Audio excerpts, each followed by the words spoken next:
Orissa Maharaj.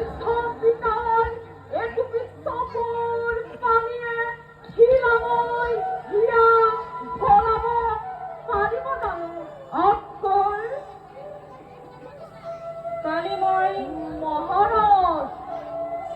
মহাৰাজ বলিব লাভ নিদিবা অক্ষৰ মই যাদি পুত্ৰৰ হাতত বন্দী মই আজি মথুৰাৰ ৰজা হৈ থকা হলে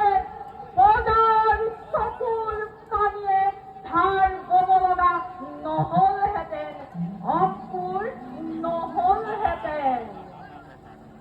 মহাৰাজ কালি মই সামাজিকত দেখিলো ভগৱান নাৰায়ণে যদু বংশত জন্মগ্ৰহণ কৰিছে আৰু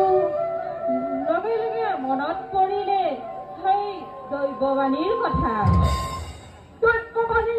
দৈৱবাণী দৈৱবাণী সঁচা হওক পাপুৰ দৈৱবাণী সঁচা হওক মোৰ এজন পুত্ৰৰ অকল্যাণত সহস্ৰজনৰ কল্যাণ হওক মই তাৰে ভগৱানৰ ওচৰত কৰিছো প্ৰাৰ্থনা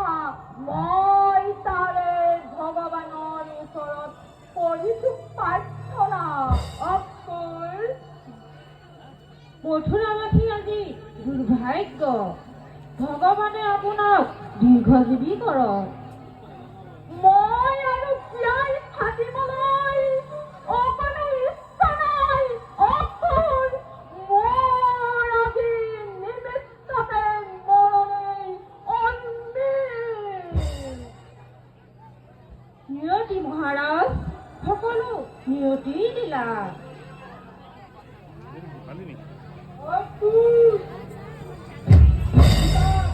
কুমন্ত্ৰণা দিবলৈ এৰিছা তোমালোকে যিমানে ষড়যন্ত্ৰ কৰিছা সিমানে কংসৰ কপালত সৌভাগ্যৰ পদুম ফুলিছে কংস তোৰ এনেবোৰ মনমতালিৰ কথা মই সহ্য কৰিব নোৱাৰো মোক আজি ভক্তে বিশ্ৰাম ল'বলৈ দে শুনিবলৈ ইচ্ছা থাকিলেও তুমি শুনিবই লাগিব পিতা দৈৱকী ছটি সন্তান কিদৰে এচাৰি এচাৰি হত্যা কৰিছিলো ঠিক তেনেদৰে অষ্টম সন্তানকো এই জগতৰ পৰা বিদায় দিব পাৰিম সেইদিনা শুভ দিন সমাগত হ'ব পিতা তেন্তে বসুদেৱ দৈৱকীৰ কি দোষ? যে দোষত তেওঁলোক আজি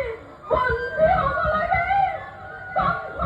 কি দোষত তেওঁলোক আজি বন্দী হ'ব লাগে? অকল বন্দীয়ে নহয় পহৰাৰ সতৰ্ক দৃষ্টি দুইজন সিংহবদ্ধ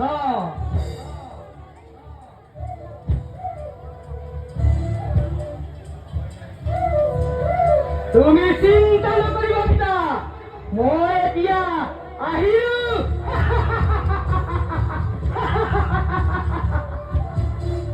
অক্ষৰ ভৱিষ্যত মথুৰাৰ পোহৰে অন্ধকাৰ